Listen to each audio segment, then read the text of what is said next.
आर्थिक के लिए भी आप बनाइए कि सबके पास एक तरह का घर होगा, सबका एक तरह का आय होगा और सब एक तरह का खाना खाएगा। कोई हम लोग बुड़बक है रे मोदी है। गांव में स्कूल में टीचर नहीं है, भारत देश बनेगा विश्व गुरु।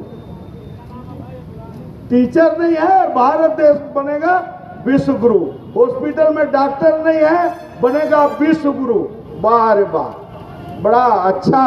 अच्छे पढ़े लिखे आदमी से बात कर रहे थे कल, तो बोला कि हमको तो लग रहा था कि एक ड्रेस होगा पूरा भारत का, मतलब ऐसा विद्वान आदमी लोग बताया। तो अच्छे अच्छे लोगों को नहीं पता है कि एक देश एक कानून बनने वाला है। तो माननीय प्रधानमंत्री जी सोचे तो आप बहुत अच्छा हैं, लेकिन हम चाहेंगे कि मनुष्य के लिए जो जरूरी है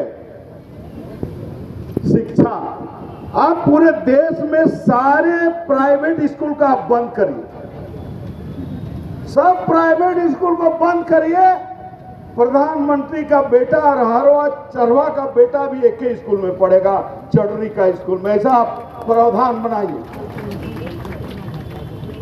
आर्थिक के लिए भी आप बनाइए कि सबके पास एक तरह का घर होगा, सबका एक तरह का आय होगा और सब एक तरह का खाना खाएगा।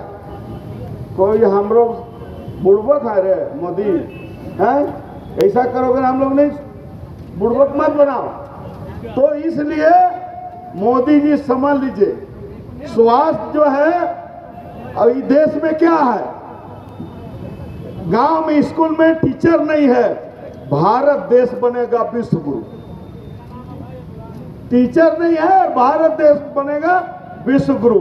हॉस्पिटल में डॉक्टर नहीं है, बनेगा विश्व गुरु। वाह रे वाह, बड़ा अच्छा देश को आगे ले चल रहे हैं।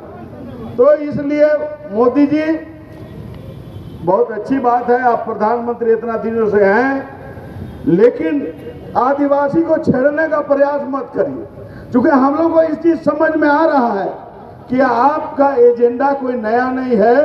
370 और ये जो समान नागरिक संहिता बहुत दिनों से आप अपनी चुनावी घोषणा पत्र में लेकर आ रहे हैं, कोई ऐसे बयान नहीं दिए हैं। हमको पता है, बहुत लोग ये बात को समझिए, हो सके कि अभी लागू ना करे 2024 चुनाव से पहले, लेकिन इनका परमानेंट एजेंडा है।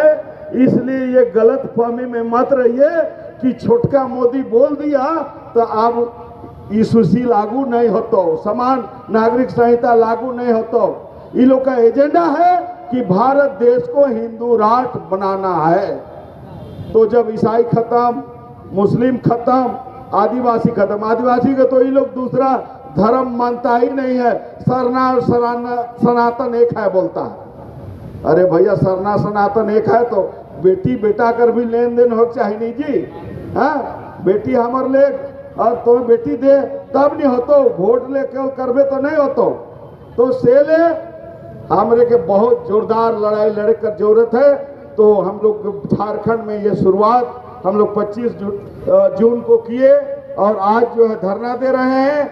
हम लोग 30 जुलाई को करीब 15-17 राज्यों का कार्यकर्ता लोग को हम लोग बुला रहे हैं रांची में, और जिस तरह से कृषि आंदोलन के खिलाफ में आंदोलन किया गया, उसी तर्ज पर हम लोग जो है आंदोलन करेंगे। इस तरह का विचार हम लोगों को बनाना है, क्योंकि देखिए अगर चुप रहेंगे तो मरना तय है। तो इसलिए मेरा तो समझना है कि ये लोग बीजेपी आरएसएस वाला हम लोग को मरना चाह रहा है, तो हम लोग मरेंगे तो ऐसे नहीं, क्योंकि हमारे लोग सोचते हैं कि हम ऐसे क्यों मरेंगे, लड़ते लड़ते मरेंगे। क्योंकि हमारा बाप दादा तिलका मांझी, वीर बुद्ध भगत, पोटो हो, सिद्धू कान्हू, बिरसा मुंडा, नीलंबर पीतम्बर, इन लोगों के कुर्बानी से सीएनटी एक्ट बना है, एसपीटी एक्ट बना है, बिल्कुल सन रूल बना है। मोदी जी आप नहीं बनाए हैं। इसलिए इस कानून को हटाने के लिए आप मत सोचिए ये तमाम चीजों को, क्योंकि ये लोग चाह रहा है कि आरक्षण खत्म हो जाए। ये लुकुर कमेटी का जो 1965 का जो फॉर्मूला है उसको भी लोग बदलना चाह रहा। चूंकि जैसे ये सत्ता में आए 2014 में और 1 महीना के अंदर इन्होंने इस पर चर्चा किया है कैबिनेट में कि एसटी बनाने का जो फॉर्मूला है उसको हम चेंज करेंगे। तो इसलिए हमारा ये जमीन लूटना चाहते हैं, सीएनटेक लूटना चाहते हैं, पेशा कानून लूटना चाहते हैं, सारा चीज खत्म करना चाहते हैं। तो हम तो ये कह सकते हैं कि पूरे भारत देश के आदिवासी को ये खत्म करना चाह रहे हैं। इसलिए आदिवासी भाइयों, आप लोग जो है जग जाइए, संगठित हो जाइए। ये सरना ईसाई हम लोग जो है उरा मुंडा को संथाल के चक्कर में रहेंगे तो सारे हम लोग मारे जाएंगे।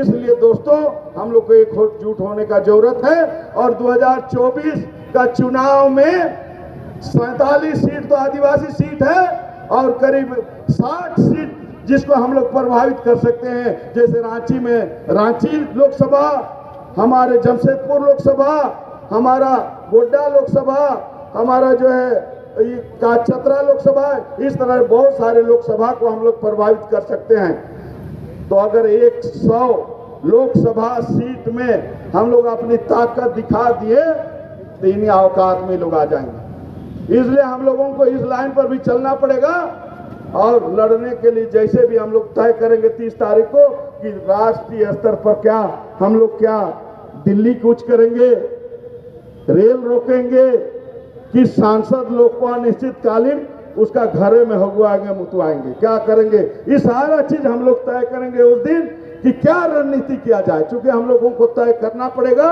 इसलिए आप तमाम लोग जो है, झारखंड 5th शेड्यूल राज्य में सबसे संगठित राज्य है, आंदोलनकारी राज्य है। पूरे देश के जो 5th शेड्यूल राज्य है झारखंड की ओर देख रहा है। इसलिए हम लोग यहाँ से शुरुआत किए हैं। इसका मैसेज पूरे राज्य में, पूरे सभी राज्य में गया है। सभी राज्य में आंदोलन करने का तैयारी कर रहा है। यह बंगाल में 23 तारीख को मीटिंग रखा है। इस तरह से अलग अलग राज्यों में हर जगह मीटिंग रखा जा रहा है और जो है इसका पुरजोर ढंग से विरोध कर रहा है। इसलिए ये छोटका मोदी से बोलने से हम नहीं मानेंगे। बोलना है तो बड़का मोदी बोले कि हम आदिवासी लोगों के बीच में ये यूसीसी लागू नहीं करेंगे, तभी हम लोग रुकेंगे, नहीं तो धोखा हो जाएगा। इसलिए हम लोग संघर्ष लगातार मिलजुल के करें। ये किसी नेतागिरी वाला सवाल नहीं है, ये समाज का अस्तित्व का सवाल है। इसलिए हम लोगों को मिलजुल कर जोरदार ढंग से लड़ने का जरूरत है। बहुत बहुत धन्यवाद।